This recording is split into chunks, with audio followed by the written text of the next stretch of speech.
All these reports, a street security cam operator catches two people going back and forth on the roof. Check it out. Knowing that the suspect would be very likely coming through that field of view. So probably a couple of camera operators communicating with one another. At 11:17, someone's mother calls 911 to report that her daughter was shot at Fatburger and that there are shots being heard at that location now. At 11:18, an employee working at a restaurant inside Aria reports hearing a gunshot, which is quickly followed by a series of calls from other people hearing shots there as well. A moment after that, a man staying at the Cosmo reports seeing a man outside his window going batshit crazy with the gun on the walkway bridge right underneath the Aria sign. 1 minute before Paddock will be found dead, shots ring out at Bellagio. What follows will be a flood of 911 calls about a shooting at their entrance. A Canadian man claimed he and his wife were at the Bellagio taking photos when panic broke out in the hotel lobby just before 11:20. He heard someone yell, "There's a shooter," right before hearing 5 to 6 shots ring out. Renee Downs also witnessed and documented her experience there. So we went to order a drink, and then all of a sudden, this huge crowd came rushing through the doors. The block things that you stand at the front, the red ropes, were all just, people weren't running around them, they were running over them. And we heard the gunfire. And the best that I can describe it, Tracy, is the fact that it was like if you take a board and you drop it on the floor, and it was like just this like that, and it was automatic. And I didn't know what kind of gunfire until my husband told me afterwards. At 11:20, over an hour after the shooting began, Metro finally breaches Paddock's door. Anyway, we are limited in knowing what actually happened from here on out, as officers were constantly told throughout the night to turn their body cameras off for reasons I'd like to know. Yeah, my camera's on. My camera's on too. Yeah, turn them off. Turn them off. Yeah, my camera's on too.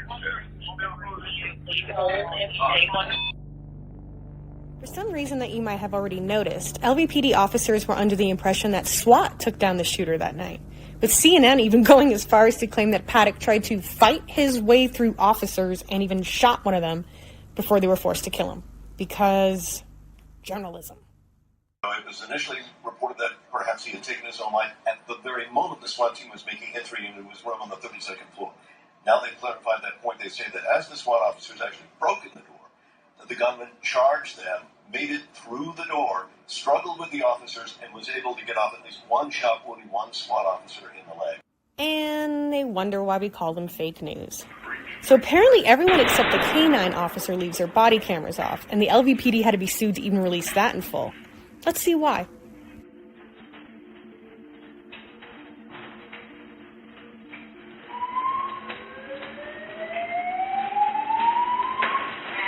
Wait, now the fire alarm goes off, but not when 1,000 rounds were getting shot off in the room? Weird, but okay, let's see if there's anything else weird going on. Do not have a broken window. No, there's several rooms here. You remember, right where that curtain is, right by the door. Okay, stand by. We've got curtains open on the window that's not broken. It's us. Corey, it's us. Tell us it's us.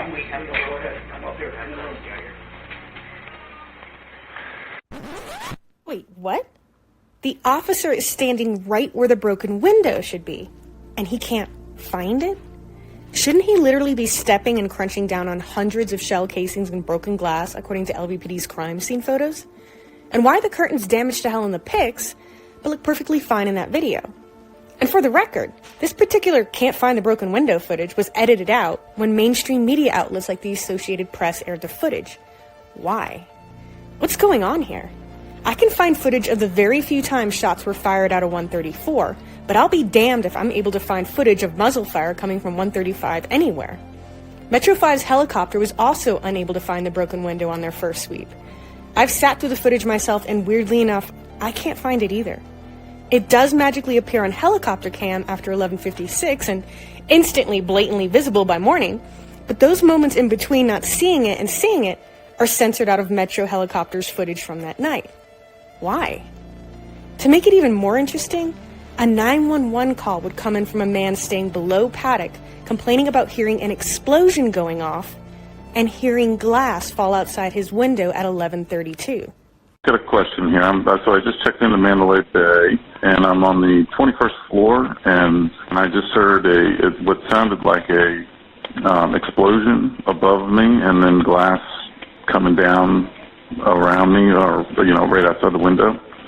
So either someone set a charge up to blow out the window at the same time they breached 134, so they could claim they got the shooter and calm the public, and that's how the curtains get ruined and glass gets everywhere.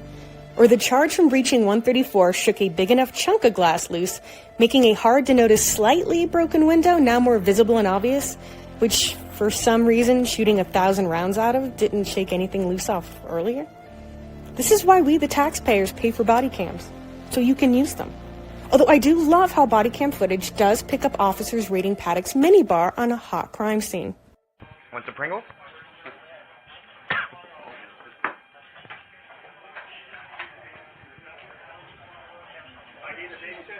One suspect down at Trop, it sounds like.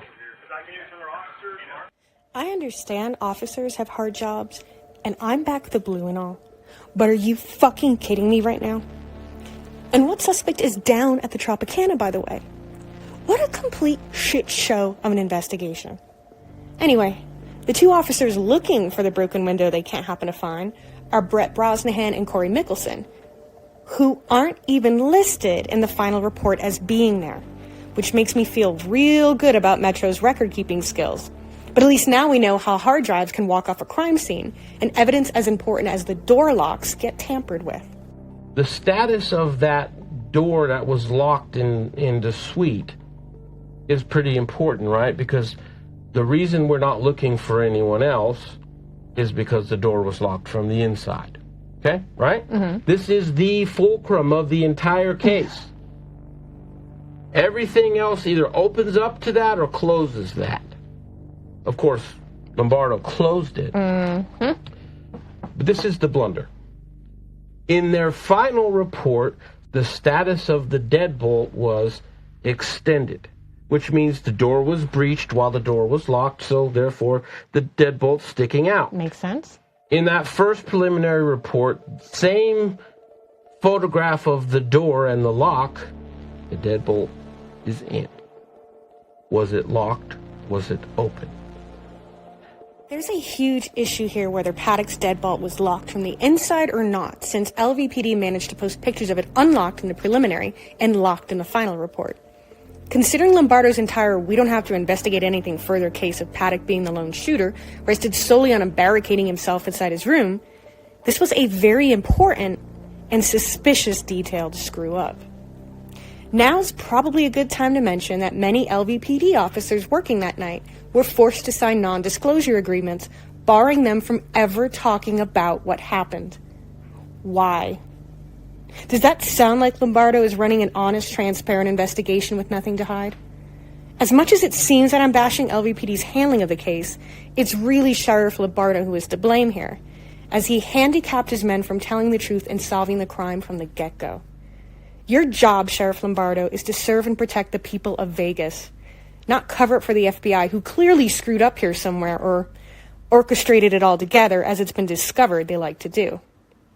It is remarkable what we still don't know about what actually took place that day. Until this Monday night, for example, when it was reported by Revolver News, we had no idea that at least 20 organizers and participants in the events at the Capitol have not been indicted, despite the nationwide dragnet for people who were there.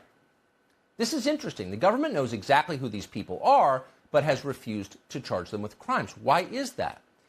Well, because it seems like they may have had some connection to the government. Some of the people who broke into the Capitol, committed crimes while inside, and encouraged others to do the same appear to have been in contact with the FBI before the event. Let that sink in for a moment. The events of January 6th that you keep hearing about endlessly, events that Democrats in Congress describe as an act of war carried out by white supremacists, as dangerous and historically significant as Pearl Harbor and 9/11. Those events, apparently, were at least in part organized and carried out in secret by people connected to federal law enforcement. Also going on at 11:20 as Paddock is being found dead, a woman calls 911 after hearing a single gunshot inside the Miracle Mile shop at Planet Hollywood. She claims others there heard multiple. Other witnesses also start calling in about hearing shots there, two of which specifically mention that they heard them at Blondie's bar. At 11:21, a weird call comes in from a very unemotional woman claiming there were gunmen holding people hostage at Brixie near T-Mobile and 20 people were shot there. Whether it's fake or not, did anyone look into it? Because calling in a fake report to 911 is not only a crime within itself, but some of these more bizarre and random claims might be done as distractions to spread Metro thin that night, and later discredit all the corroborated witness claims that would come in. It's in between 11:23 and 11:56 that Metro 5's helicopter footage is redacted and edited out. At 11:23, calls about the shots heard at Bellagio continue to pour in from people who had to run to safety. One call was even from a Bellagio employee who was working at her station near the front entrance when it happened. At 11:26, a man calls 911 with his son on the line to say there are still scattered shots going off at the Tropicana. Remember, EMTs also complained about getting shots fired at them there, so it can't just be chalked up to civilians being scared. Also at 11:26, a man calls from inside the chandelier room in the Cosmo, claiming to have heard gunshots go off there, which was quickly followed by other corroborated witness calls. The Cosmo is next to the Bellagio, and in a later call from security where they deny hearing shots in their own premise, they would deflect and blame the Cosmo as to where people had heard them. But you admit you heard them, right? 11:26 is also when SWAT officers blast their way to the adjoining side room 134, and one of the cops almost shoots somebody.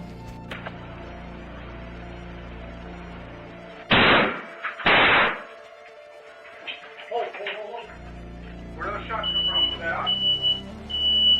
Oops. That would be the accidental discharge made by poor trigger finger safety McGee here, as he let off not one, not two, but 3 accidental rounds in succession. Also, how is Lombardo's narrative that Paddock was running back and forth between the rooms work when obviously someone had locked the door to 134 from the other side? They just had to blow it to hell to get it open. So how did Paddock lock it and then magically transport himself over to 135 to die on the floor? Let's look at the only other available camera angle. Region 5.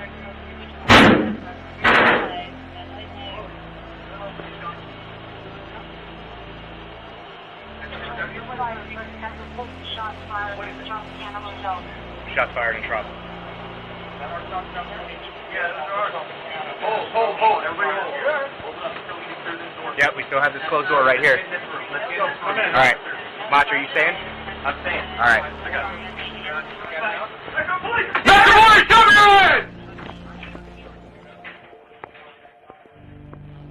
Wait, what room did they just breach? Because it sure doesn't match what 134 looks like in their evidence photos. This one's got a shopping bag and TV remotes on the bed. No guns. This is not this. This is not this. Did they just take on a mass shooter without clearing the adjacent rooms of innocent civilians before barging in and shooting accidental holes in the wall?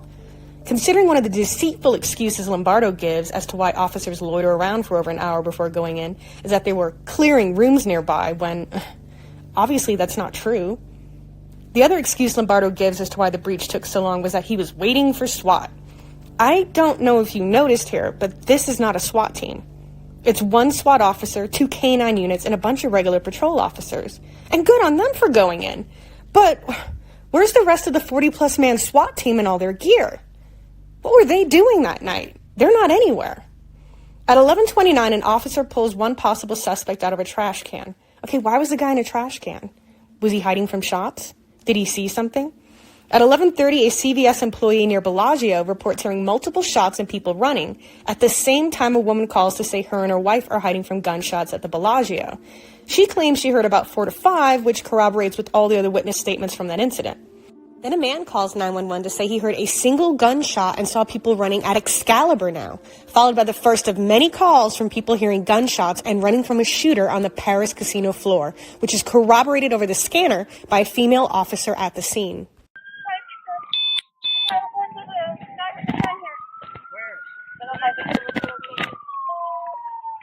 That's where it's going. Is a male of the 413 at Paris. Paris! Hold on. Paris! Paris Park.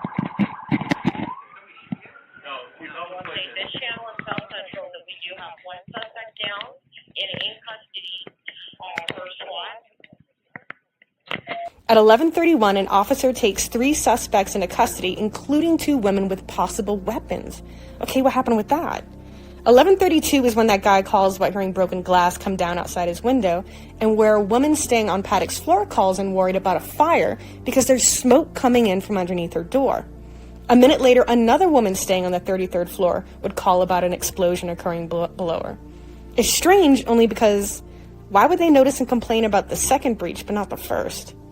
At 11:33, another corroborating call comes in about hearing gunshots going off at the Paris casino. At 11:35, the officers in Paddock's room wonder out loud where all these other reports of shots are coming from.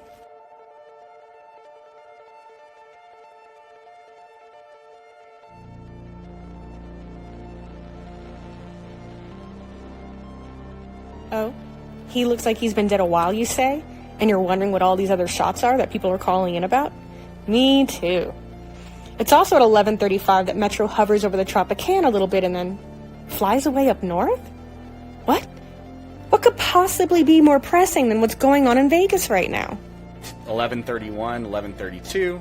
He's going to spend a minute or two there, and then he's going to head north to the North Las Vegas Summerlin area, presumably on another assignment, although I don't know what other assignment could be possible on a night like this. So there he is again, popped up like right before 11:35, so he spent about 2 minutes there, presumably offloading personnel.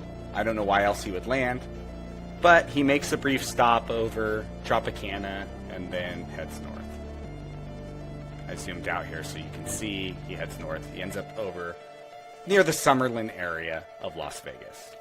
It's also at 11:35 that someone sees a man with a gun go into the bathroom at Luxor. Number 18, at security talking to me right now. They stated that a person saw a male with a 413 inside the Luxor male's restroom. At 11:36, a report comes in about 5 suspects with machine guns, all in black, close to the Stratosphere at the Girl Collection. 2 minutes later, over the Enterprise police scanner, dispatch would put out an officer warning about 5 snipers on the east side of the venue and a team headed there with rifles. I have no idea if they're talking about the same 5 individuals because that's literally all that exists publicly about it. So what the hell was that about? And don't tell me a strip club doesn't have cameras in their parking lot. At 11:37, a German tourist hiding in the laundry room calls 911 to report the shootout at Bellagio. Also at 11:37, a man calls 911 who's huddled with about 100 other people in a break room at Planet Hollywood to report hearing gunshots there. When people know someone else right next to them is calling 911, they generally don't also call to say the same thing. So just imagine how many witnesses beyond all these calls there really are. At 11:40, Metro had a man call 911 to report a deceased woman in the parking lot near the Catholic Church. As I've mentioned, there were several fatalities that occurred outside of the venue that the LVPD never released bullet forensics for, and which prevents us from knowing if these victims were hit from any of the crossfire shots that people heard coming from the east side near Gate 7 or northeast at Tropicana. Either they have the forensic reports and need to be forced to release them, or everyone involved from top to bottom needs to be fired and replaced for not doing their job. It's also at this time a call comes in about a man with a rifle that everyone keeps seeing get out of a white pickup truck at Bellagio. Bellagio employee entered. There's a male walking in with a rifle. Bellagio employee entered. Thanks to active listeners to the police scanner that night, the gunman's license plate was transcribed and recorded as 444 XLM. So law enforcement at the least knows whose truck this is. So where's the report for that investigation? Doesn't the public deserve to know who that man is? A minute later, a woman calls about people running into Harris, saying there's a shooting outside there. People call not only about hearing gunshots, but seeing the shooter. At 11:43, it's discussed that the officers who breached Paddock's room leave to assist with all the other calls coming in on the strip. After K-9 Officer Bitsko turns his body cam off, it's the last time we ever see inside Paddock's room for the rest of the night. It's also at 11:43, a man calls saying he heard multiple shots in the distance from his room in one of MGM Grand's towers. At the exact same time, a couple calls 911 about hearing shots fired at Caesars, and a man sheltering outside at the Mirage with people calls 911 to report gunshots there. The Mirage is right next to Caesars. At 11:47 is when Flamingo Security calls 911 about hearing shots fired in their back parking lot and someone returning a gun to officers near valet. If you're keeping track, that's now 2 guns found on the street turned in by civilians. 3820, and also just so you know, when we had got before the shots fired, we did have a guest who brought a gun to officers out near valet. So it was a gun found also near the valet entrance. Near the valet entrance, excellent. Either they should trace back to someone and garner an explanation, or these didn't trace back to anyone on purpose because they were meant to cause distractions and be thrown away. It's also at this time that a man calls 911 about hearing shots and having to hit the deck 30 to 40 minutes ago at Bellagio. The 911 operator confirms to the man that there have been multiple reports of shootings in that area. Why does Sheriff Lombardo want everyone to think this entire town just imagined all this? There. You can see all the cops right here. But earlier, there's people running down the street. Everyone was just running right here. And they said something about shooting at Bellagio, but I haven't heard anything on the news yet. All the cops were over there. There are all these people running down the street and running across this bridge with their hands up in the air. There's a SWAT team going across the mark, got some pictures from the camera, and then all these people are just running down the street. It seems to have calmed down a lot right here. Now everyone's back down to that end, because I think that's where they took the shooter down, because something is going on right there too. That's the Bellagio. I hope they shot those fucking assholes. At 11:58, Metro finally tweets out almost 2 hours after the first shots were fired that one suspect is down, but not to go to the Strip. Thanks. It's also at this time officers find Mary Lou Danley's credit card in the room. Wait, she left the country without her credit card? That's a little bit more than just letting someone use your comps, but okay. It's also at 11:58 that it gets very interesting. Over an hour and a half after shooting ceased at the festival, 2 separate volleys of automatic gunfire are not only heard by everyone in the Bellagio area, it's also picked up by at least 9 different police comms. We are not. Right now, Bellagio, BR, a lot of shots being fired.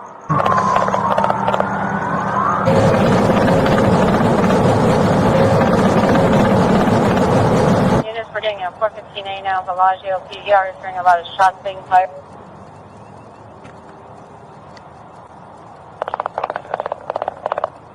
Yeah. When they breached, they said one SWAT shot him. We're getting A now, Bellagio, PDR is hearing a lot of shots being fired.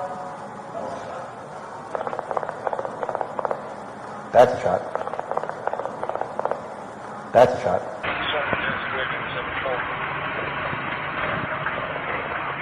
What the fuck was that? Oh, right here! Go! Oh shit, that's a machine gun. What's that?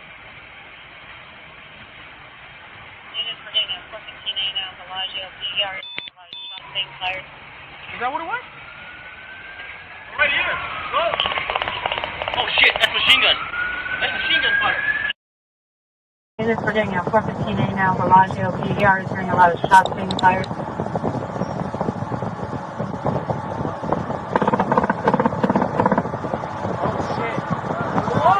Control. Keep in mind, there are still multiple reports of people seeing a gunman at the Bellagio at this time. I guess now we know why Lombardo fought so hard to keep that body cam footage from being released. At 12:11 in the morning, a woman calls frustrated that her husband has been sheltering at the Mirage because he heard shots fired there earlier, but that the casino's management is denying having any knowledge of a shooting there at all. The 911 operator confirms to the woman that there were indeed reports about shots being fired at the Mirage. Why is hotel security calling in to lie about things after the fact, especially when many of the initial calls were made by their own employees? At 12:12, an officer gets a report of a white male wearing a black t-shirt going into clubs and clearing them out with a gun. All the manpower and surveillance in the city really couldn't track this guy down. At 12:14, reports of a possible suspect on the 4th floor of Mandalay Bay comes in. At 12:20, reports come in of gunshot victims at Reno and Giles. It's been 2 hours since the shooting at the festival ended, and they're just finding these people now? And then there's a report of one in custody at the Motel 6 where people had called in about suspicious individuals there earlier. And that's about all I can find out about that situation. At 12:21, a woman calls 911 stating a friend who is an armed security guard at Harris just had an active shooter run through his shit. A few minutes later, a man would call in about hearing a gunshot go off there. At 12:23, things escalate from suspect to an active shooter situation somehow on the 4th floor of Mandalay Bay. Is there a reason Mandalay Bay wasn't forced to hand over all their footage from that night? At 12:31 a.m., Metro tweets out that they do not believe there are any more shooters. Really? A minute after claiming there were no more shooters, an officer requests a strike team to assist with apprehending a suspect on the east side of the venue. I'm certainly glad patrol officers didn't just give up looking at any point of the night. It's very clear at this moment that Lombardo obviously knew there were still other possible suspects, but knowingly chose to mislead the public anyway. At 12:35, Valley Security detains a suspect who claimed he was involved. Was he part of the people causing distractions? Where's the report on this? I don't care if he's crazy as hell. I want to know what this guy has to say. At 12:46, more reports of shots roll in from New York again. At 1 a.m., Metro reports the suspect's name is Stephen Paddock, even though his ID has been laying on the counter this whole time according to their own crime scene photos. And why, when they have his photo ID, do they insist on using this useless picture all over the news? Did they not want people to recognize him and offer up more info for some reason? We later find out that this is also when it's discovered that there were 3 other female suspects registered to that room and set to check out the next day. A fact that was kept hidden from the public and never, ever explained. Everything is redacted except their first names, Joanna, Lori, and Katie, on the scanner. Are they accomplices? Are they witnesses? Even if they're just hookers, wouldn't you like to know what they have to say about all this? I can think of no good reason that the FBI would choose to protect the people staying in Paddock's room for one of the largest mass shootings in America unless they're hiding their own screw-up or protecting their own people. It is absolutely inexcusable that this much information has been kept from the public over a mass shooting they want us to believe there was no motive for, and in which we're supposed to just live in fear forever and give up all our rights for. At 1:04, the bomb squad finally clears a suspect vehicle at Luxor. It turns out it was just one of those weird electronic self-driving cars. At 1:25 a.m., a man calls 911 about seeing 2 men dressed like military contractors firing off rounds down at the Delano.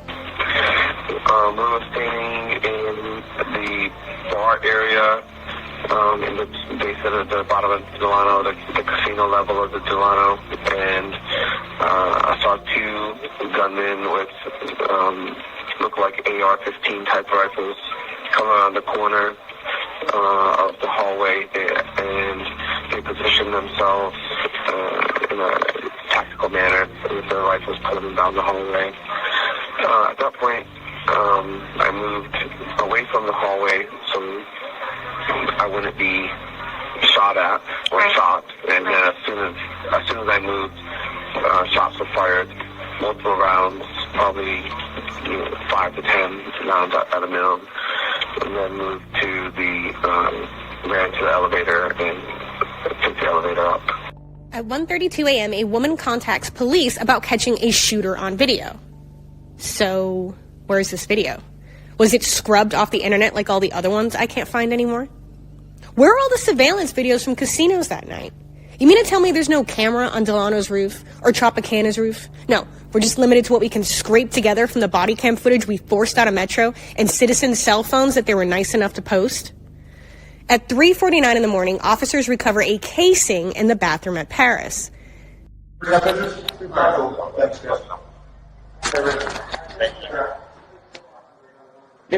Want to go up? Yeah.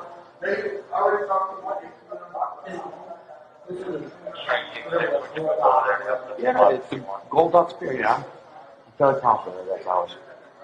I don't think he was using 223.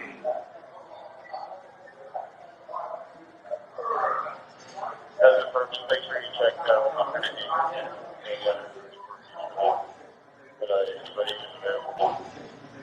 anybody is available. Considering people also saw a man with a gun go into Luxor's bathroom, is this maybe where the distraction shooters were going in to change? Is that how a casing could fall out on the floor? And if so, where's the videos of people entering and exiting both those bathrooms for the night?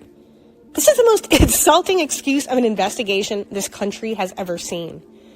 It's sometime during the night of the shooting that citizen journalist Shepard Ambulis noticed that the public access Earth Cam facing Bellagio had 2 hours of its imagery scrubbed from the website. It was later replaced with imagery that, of course, showed nothing. On the morning of October 2nd, thousands of people woke up to the confusion of a complete media blackout of anything that happened outside of the festival grounds. By midday, authorities quickly announced Paddock as the only shooter and never, ever explained anything further beyond that. Because I've talked to everyone that was in our group. There was about, 8 of us at that time. And I've also talked to other friends of mine that were there that I didn't know was there until recently. And everyone that was on the ground that I've spoken to, we all know what we heard. And there's a difference between an echo and different firepower. Thing that went on last night, I said to the girl, and with all the gunshots and stuff, I said, are you guys discounting rooms? How are you handling this? And she looked right at us and she said, there was no gunfire outside the Bellagio Hotel last night. And I looked and I was like, really? Okay, well, let me show you the video from where we were all blocked off and security and what I was, and I didn't even have to show it to them. She said, hold on one moment, ma'am, walks in the back, comes back out, slides our receipt over and says, here you go. You guys have a good day. And the receipt had 0 goose eggs. I did not see one news truck. I did not see one CNN, one ABC, one nobody. No Fox, no nobody. Okay? They weren't asking us anything. It's everybody else who wasn't there armchair guessing what's going on because it's obvious that they're being lied to. But they don't even know to the extent to which they are being lied to. I'm here to tell you to the extent to which you are being lied to. Everything that we know that night didn't exist the next day. Everybody knows that they're lying. Everybody. We saw some pretty interesting things here, some things that warrant an explanation from the people that were in these helicopters. Why haven't the police asked these questions? Why are we still flying blind? And why doesn't the media care about evidence like this? If I'm wrong about any of the facts and details I've just laid out, don't just tell me I'm wrong. Debunk me, please.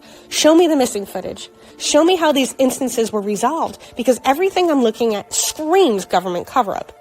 One that sadly only got worse as conflicting facts, statements, and videos poured in after the fact. For days after the event, testimony from witnesses and survivors would roll in, and almost none of them matched the lone wolf narrative from the 32nd floor. Witnesses recalled hearing multiple calibers from multiple directions, parallel shots from ground level, seeing people with guns that weren't dressed like policemen firing into the crowd. In one report from a victim struck in the arm, she stated after running out the back gate of the festival on the east side, she heard gunshots there, and people were saying there was a shooter at Hooters as well. So her and her sister ran back to the other side, only to be stuck in the middle of it. Someone eventually kicked down the gate to the airport to escape, where her and her sister hid in a trailer for the next 3.5 hours. As they hid, they could hear gunshots coming from all around them, the top, the side, and specifically from the direction of Reno Street near the Tropicana. In one redacted statement, a stagehand who's used to loud sounds said they thought the shooter had to be close by because the sound of the gunfire was so close it affected their hearing for the next few days. If you remember, in front of the stage is where several fatalities suffered perfectly parallel trajectories. Despite all the evidence and despite not even having any preliminary investigations done, Lombardo somehow officially announces that the shooting was the work of a single gunman only 3 hours after the tragedy occurred. And he doesn't care if you have unanswered questions. He's just not going to answer them. You know what causes trauma and inhibits closure is the suspicion that people are lying to you. Almost on cue, the mainstream media fell into lockstep and dropped the story completely after only 2 weeks. And then the fake fact-checkers came out in force to run defense for their manufactured lone shooter narrative. Not by actually debunking anything, but by simply declaring them to be false because Lombardo said so. I kid you not. The one where the Huffington Post debunks multiple shooters while their own interview witness claims that there were more than one is my favorite. Speaking of bullshit, these are the 3 separate timelines that Lombardo makes up. The first has Jesus Campos interrupting the shooter and saving the day, which is also Lombardo's excuse as to why his men were ordered to loiter in a hallway, doing nothing for over an hour for no reason. All three versions would claim that they were evacuating the other rooms on that floor, but we already know that's not completely true. The second timeline Lombardo makes up has Campos getting shot at 9:59, which MGM doesn't like because it makes them look like they didn't call it in fast enough. The third timeline, which Lombardo compromises on with MGM, has Campos getting shot right before the shooting begins, like that's why it started, like that makes any sense at all. Helicopters were already in place, so I doubt a random security guard would ever be the initial catalyst for an event like this. From everything I've looked at and people I've talked to that were there, Campos was shot somewhere during the middle of the shooting, which is why he heard drilling sounds. Also worth noting is that rounds came down the hallway not just at campus, but later when the engineers showed up about the door barricade. So clearly someone's watching the room service camera like a hawk while the shooting is commencing. I don't even think Jason Bourne could pull off the maneuvers Lombardo is claiming out of an out-of-shape 64-year-old man with zero military experience. Then the FBI instantly declared that there was no evidence it was an act of international terror, even though ISIS took credit for it immediately, claiming they had converted Paddock over their official channels, which, according to experts, they rarely do unless it's actually true. Now, there's no tangible evidence that Paddock suddenly became an angry Islamic terrorist overnight, but if he was working for the feds in an illegal gun sale to them, well, that just might be the cover story he'd be using and going for. On October 4th, and crumbling under public scrutiny and refusing to answer the public's questions, Lombardo feels the need to announce that there is no conspiracy between the FBI, LVPD, and the MGM. It's also on this day that a Mandalay Bay employee leaks a receipt from September 27th showing Paddock had dinner for two. 5 days after the shooting, with no answers being given to the public, YouTube starts banning videos that would allude to multiple shooters and an FBI cover-up. On October 9th, one of the most compelling and vocal witnesses against the lone gunman narrative, Kimberly Suckamel, dies unexpectedly in her sleep at 28. She had spoken publicly about seeing and hearing multiple shooters during the attack and had made it known on social media that she was organizing a survivors group so others like her could come forward with the truth. Here are some of the excerpts from her lengthy archive Facebook post. Bullets were coming from every direction. Behind us, in front of us, to the side of us. But I just know that there was someone chasing us. The further we got from the venue, the closer the gunfire got. I kept looking back, expecting to see the gunman, and I say men because there was more than one person, 100% more than one. The first place I remember getting to was a parking lot, and I told Cassie, we need to get under one of these trucks. She turned to me and started her way back to me, and that is when the gunfire got even closer than before. It was right there. It was within the parking lot. Everyone around us was panicking once again. The second place I remember going by was Hooters. We ran toward the entrance thinking we could take cover there, but as we got closer, a stampede of people ran out, terrified. We could only conclude that there was another gunman inside of that hotel. At some point, we ended up at the airport. I had been watching the news nonstop since I arrived back home to my family, and it just doesn't make sense. The story they are feeding everyone doesn't add up to our eyewitness accounts. There are multiple people stating that there was a lady toward the beginning of the evening who had made her way to the stage warning people we were all going to die. Why has she not been mentioned by authorities? Every single survivor I have talked to also remembers multiple shooters, and at least one from the ground. Why aren't we being taken more seriously? Tons of things don't add up. On October 13th, Jesus Campos was scheduled to have 5 different media interviews to straighten out the ever-changing timelines Lombardo was manufacturing. But instead, he disappears without explanation to Mexico.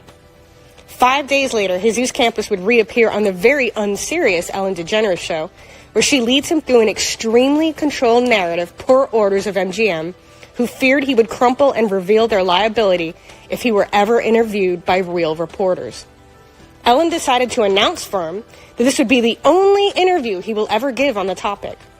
I should mention that Ellen's show is sponsored by MGM through slot machines that apparently make her millions because, I guess people just like really boring stuff. MGM slapped Campos with a gag order and paid him off in the form of 2 properties in Las Vegas, according to his own brother-in-law who he had lived with and confided in about the matter. MGM never explained why Campos was hired as a security guard without being licensed either. Odd, considering they would be sued over their own lack of security. On October 11th, Paddock's home was burglarized, even though it should have been guarded. Reno police would blame an irresponsibly unlocked door and the wind. On October 21st, people started coming forward about how the FBI handed back laptops and cell phones from workers and concertgoers that were taken in as evidence and then given back wiped clean. Fake fact-checker sites like Snopes, who just got busted this year for plagiarism and not actually fact-checking anything, declared it to be unproven, not because they actually looked into it whatsoever, but because they deemed it unproven because it was based off unsourced Facebook posts, even though the claim itself was made by at least 2 locals from their personal accounts. On October 25th, Lombardo reveals the hard drive from Paddock's laptop went missing from the crime scene. Mainstream media wants you to believe Paddock removed it himself, but doesn't feel the need to explain where it went since he never left the room. On October 28th, Danny Contreras, another survivor of Route 91, was found shot dead in a vacant lot in Las Vegas. He had taken to social media the day after the shooting in a tweet that was reposted hundreds of times about being chased by 2 gunmen at the concert. The censor Nazis at Twitter felt the need to suspend his account for somehow violating terms of service from beyond the grave. While Danny, Kimberly, and other Route 91 survivor passings after the incident could be chalked up to suspicious dark coincidences, it's enough to make people fear speaking out about whatever they saw and heard that night. On October 31st, Sheriff Lombardo finally admits an officer fired his weapon that night at the crime scene an entire month after it happened. On November 11th, Newsweek comes out with an insanely fabricated story claiming the non-political Paddock was a Trump supporter based off Sheriff Lombardo claiming he was because Trump was good for the economy and the stock market and thus Paddock must have liked him. Solid journalism there. Now, since Newsweek has felt the need to fact-check me personally in the past over things they admit in the article I was right about, let me fact-check them. If Paddock was really a Trump supporter, why would he shoot up a country concert full of them? Feels more like Lombardo was getting pushed in a corner for not doing an honorable investigation and decided to blame the victims as a cause of it instead. Good luck winning that Republican primary after this. On February 1st, 2018, unsealed documents, which also had to be sued for, revealed the FBI was seeking a person of interest for Route 91 that no one had heard about before by the name of Douglas Haig. Supposedly, he sold Paddock ammo he repurposed himself that, the ATF frowns upon, and ended up taking a plea deal. He was sentenced to 13 months in prison for conspiracy to manufacture and sell armor-piercing ammunition without a license. So, the FBI doesn't care about all the other people that were in Paddock's room that night, but they went hard after the guy that sold him bullets that he didn't even use? I'm glad this isn't about gun control or anything, especially considering anti-gun activists went as far as to talk about using Route 91 to repeal the entire Second Amendment. On May 2nd, 2018, Lombardo was court-ordered to release all the body cam footage from that night, although he dragged it on for over a year fighting it, taking it all the way to the Nevada Supreme Court. Now that you've seen it, I think you know why. On July 17, 2018, in one of the most unbelievably disgusting moves, MGM sues over 1,000 Route 91 victims claiming they're not liable and that their security was enough at the time. That explains why employees helped Paddock load up multiple carts of gun cases and staff visited his room 10 times over the weekend and didn't report any of it. In July, MGM Resorts tried to qualify the shooting as an act of terrorism so they would have no liability to any of the survivors or the families of victims because, they're rich elitist shitbags. On August 3rd, 2018, Lombardo releases his final report on Route 91, which answered none of the questions I posed in this video. In fact, I actually think it ended up creating some of them. Despite experts expecting the settlement to reach in the billions, on September 20th, 2020, 3 years later, victims were finally awarded $800 million. MGM never admitted liability, and their insurance covered almost all of it. And from what I've personally heard from some of the victims, most of those funds ended up in the pockets of lawyers instead.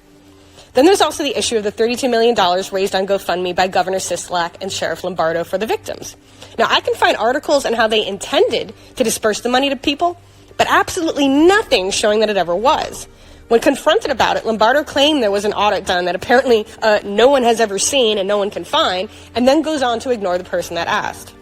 Is there any way that we can audit the money? This is 1 October ceremony. This isn't a political stance here. Sir? This is the 1 October ceremony today.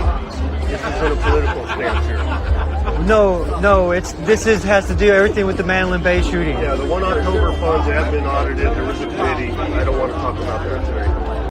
When we called the Secretary of State's office to demand they do an investigation, they stated it's actually no one's job in the entire state of Nevada to look into charity fraud. So that's how they've been getting away with all that stuff. Steve Sisolak ultimately used the press Lombardo gave him for the massacre to win his race for governor. One of the first things he did in office was to make a recall against him harder, for which he faced 2 of during COVID, when he decided to grant himself emergency powers to illegally suspend Nevadans' constitutional rights. He went as far as to even use OSHA to shut down events meant to gather signatures against him. He restricted the use of life-saving drugs, claiming they needed to be rationed, while he was actually hoarded by our own jail system here. He got busted for campaign fraud involving a cannabis company for which his friend, the useless Rhino Secretary of State, has yet to investigate or prosecute.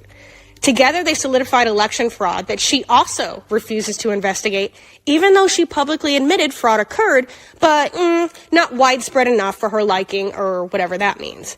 Yeah, maybe people being accused of committing election fraud shouldn't be the ones in charge of investigating it. Meanwhile, his wife is winning no-bid government contracts that she then awards to her clients, which conveniently include his campaign donors through her consulting firm. Recently, he was also cited for causing a car wreck, and though he appeared extremely impaired on video, LVPD did not give him a sobriety test like the innocent guy he hit, and even let his CCP handlers remove mystery items from his car before they took it. He also sent Nevada schools communist-style fear-mongering propaganda about COVID. He gave away $1 million of our hard-earned tax money in the middle of an economic crisis to someone who's probably not that random for getting the jab. He also legalized giving someone AIDS on purpose and held a racially segregated event. Sisolak is currently running for re-election, if you can believe it.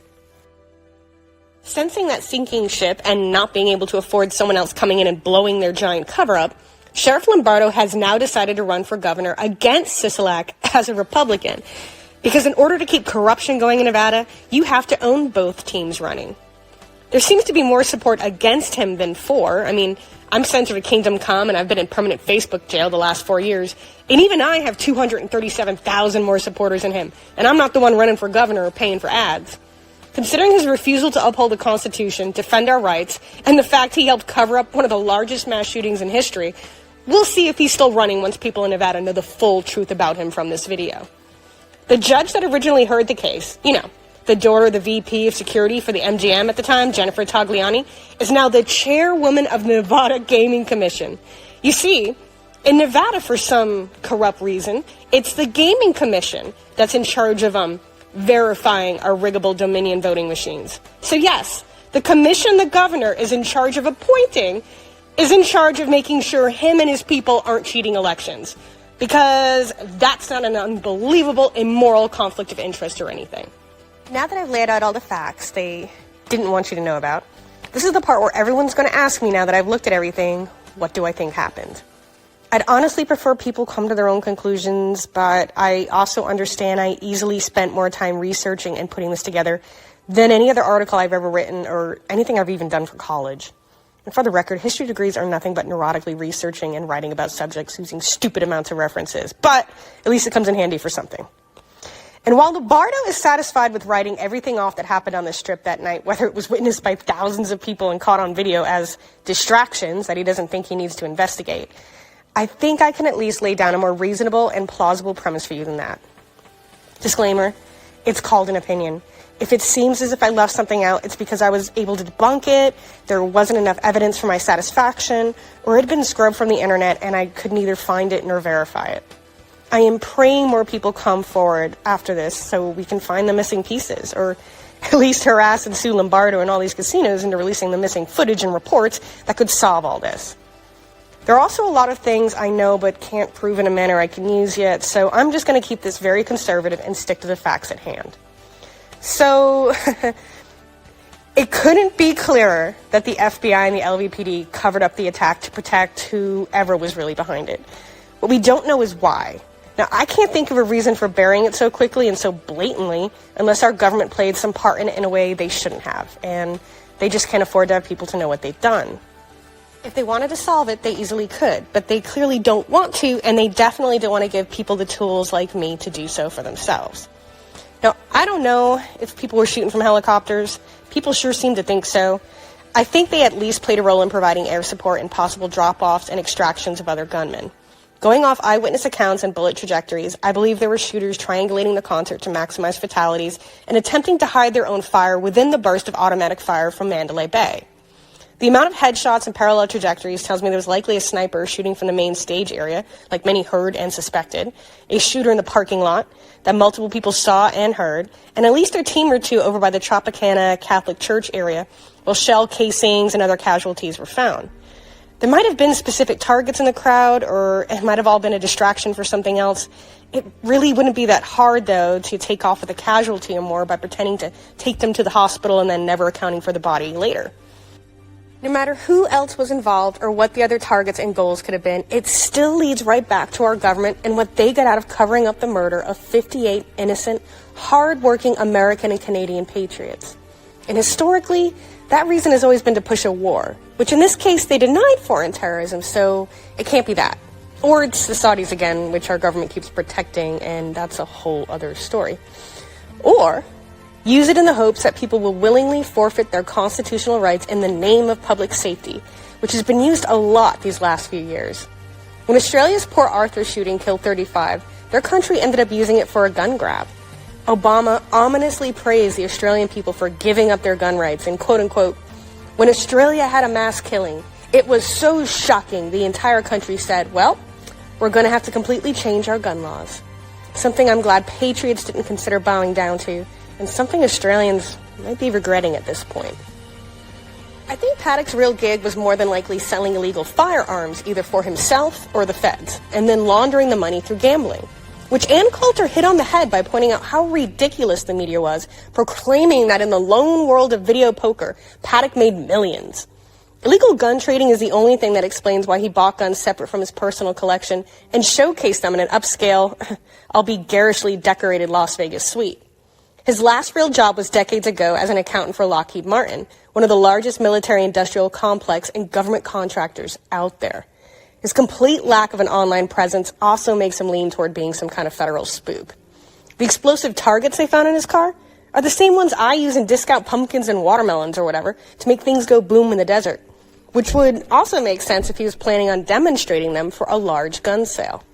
If his plan was to murder as many people at a concert across the street for absolutely no reason, then why wouldn't he have scopes mounted on all the guns the FBI claimed were used? They all had bump stocks because that was really important for whoever apparently set up the sale, but only half had scopes?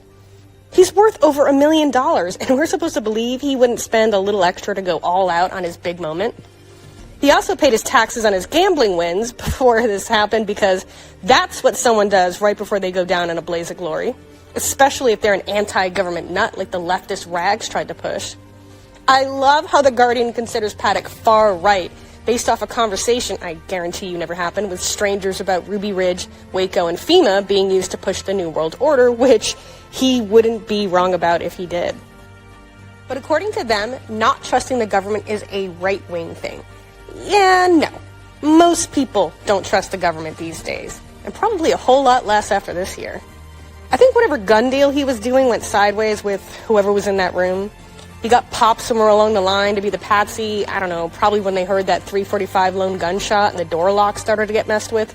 And then whoever was shooting in the room could have just escaped out of the hotel with all the other guests during the hour officers were loitering in a stairwell.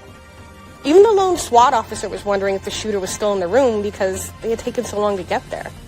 The fact FBI brass instructed agents not to investigate that Aussie or the 3 women in Paddock's room tells me that they were probably working for them in one form or another. We know Brian Hards was a weirdo lefty, so Mowing down conservatives at a country music concert so the feds can push gun control is well within the realm of possibility. But it doesn't explain the 4 helicopters or that whole cover-up. That implies a much larger operation was going on. The fact helicopters turned off their transponders before the shooting tells me they absolutely played a part in it. And I think it was Metro's incoming helicopter that ended the timing of the shooting and not Paddock just deciding to quit for no reason. One of the closest people in a video I've already showed you saw 2 people in that room. Two shooters right there in that room. I think we all know, beyond a doubt, that there were others in that room. And if you really want to have some fun, ask Lombardo if they DNA tested the dildo I know they found. I think certain individuals were tasked with causing distractions across the strip to spread Metro thin. And as long as they didn't hit anyone too far away from the festival, the powers that be could simply deny it ever happened, which apparently they can do. There also seems to be a pattern of distractions leading them up north and away from the airport to the south, where someone might spot all these planecopters and suspects running around, whatever the hell else was going on that night at McCarran. And yes, there really is a secret airline close to the fuel tanks they might have tried to blow up that flies military VIP personnel to the base at Area 51. It is not just a conspiracy. And yes, Saudi royals do own the top floors of Mandalay Bay, and were very likely another high-level target, considering the arrest of deep state Saudi royals occurred just 1 month later. Oh, and look who ended up buying them out. Yay! Conspiracy bingo card complete. The infamous footage of a tactical team going through the Tropicana has nothing to do with the Saudi prince, by the way. That's actually LVPD confiscating the security footage from the Tropicana and taking it away. Specifically, they wanted the high-def footage that overlooked the venue and into Paddock's room. Gee, what do you think they wanted that all for themselves for? I'm hoping a revival of public interest can harass the answers out of the corrupt Nevada government, since national attention and embarrassment is the only thing these fragile ego cowards care about. The fact this entire thing was politicized by government officials into pushing even more gun control is a more believable motive and narrative than no motive at all and none of the facts making sense. Less than a day later, they were pulling pro-Second Amendment bills and pushing for gun control, including the usual sellout gutless rhinos in the GOP. I think they made a mistake in heavily underestimating the weapon savviness of a country music crowd that were quick to recognize that this was not one person. Hence, they were forced to bury the story instead of shamelessly pumping it out, as the news usually does with tragedies like this. I believe the CEOs of the hotel buried what happened because it was bad for tourism and thus bad for their own bank accounts. It doesn't hurt that MGM owned and controlled most of them to boot. Also doesn't hurt that MGM's CEO had the psychic foresight to dump his stock like he knew it was going to happen. Then they ordered the local and mainstream media to stop reporting on the incident, while social media actively censored alternative narratives and fake fact-checkers denied anything else ever happened because that's what fake fact-checkers do. They police opinions that could expose the people paying them. Alternative news sources and investigative journalists have been exposing fraud for years, but getting all the facts all together and out to the masses is an uphill battle in a world where censorship has become as rampant as it is. But why? Because our government is corrupt, inadequate, and shitty, and they've been chiseling away our protected constitutional rights for decades, using tragedies like this to line their pockets and serve their own political causes. It's not a right or left-wing thing either. It's both parties. And they've been taxing us and pissing away most of the money in ways that always seem to boomerang back into their pockets in kickbacks, money laundering through relatives, book deals, speaking engagements, whatever. Before social media, people only had the news. Why do you think they censor journalists and websites harder than anything else on social media? Questioning the government is dangerous. For the government. And if killing innocent American civilians to push political theater seems a little too crazy for you, let me fill you in on some background. First, when people say Route 91 is the largest mass shooting in American history, that's not actually true. It's only true if you don't count the times it was our own government doing the shooting. Like the time they shot over 250 innocent Native Americans on purpose, and 25 of their own troops by accident at Wounded Knee. And if that seems too far removed, then they also did it as recently as 1993, when the ATF shot at and then burned 76 people alive in Waco, Texas, including 2 pregnant women and 25 children, all over suspected illegal weapons. Way to keep America safe there. It's not always accidental either. In 1962, the U.S. Department of Defense proposed a plan called Operation Northwoods, where the feds wanted to stage and carry out an attack on American civilians to blame it on a foreign enemy to start a very profitable war, which at the time happened to be Cuba. You can look all of this up.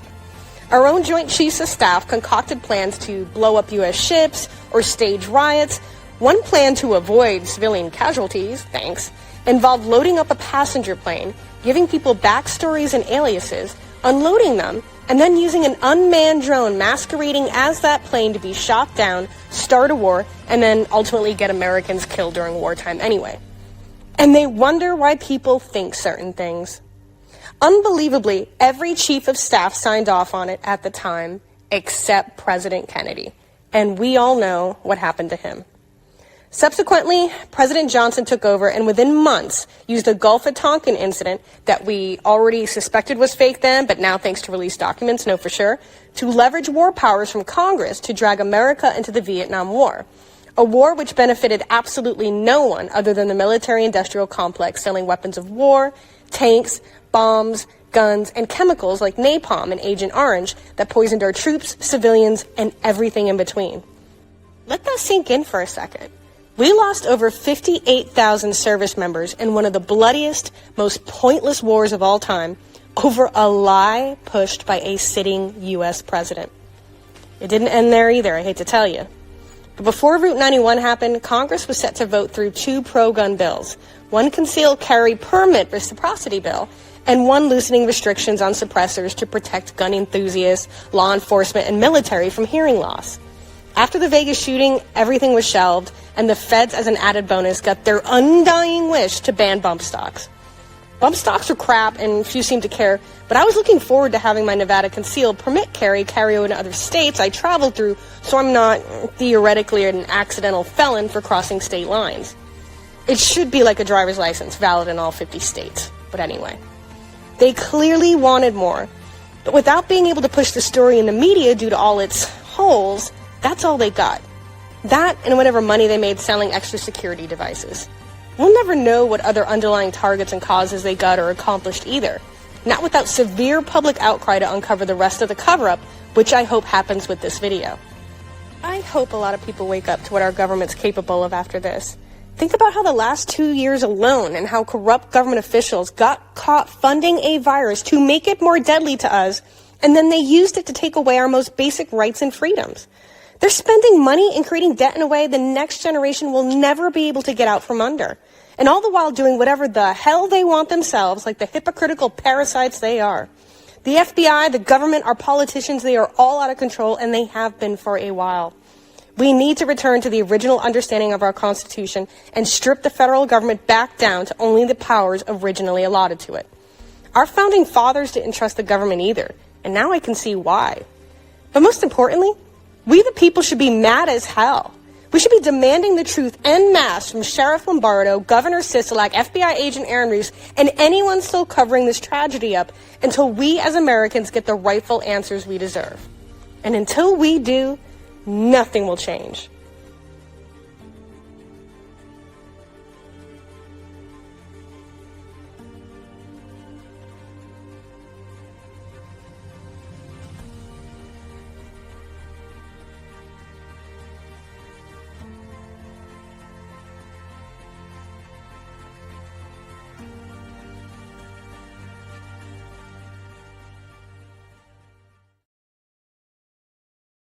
I tell you what, I don't know about you, but I'm going to go to bed.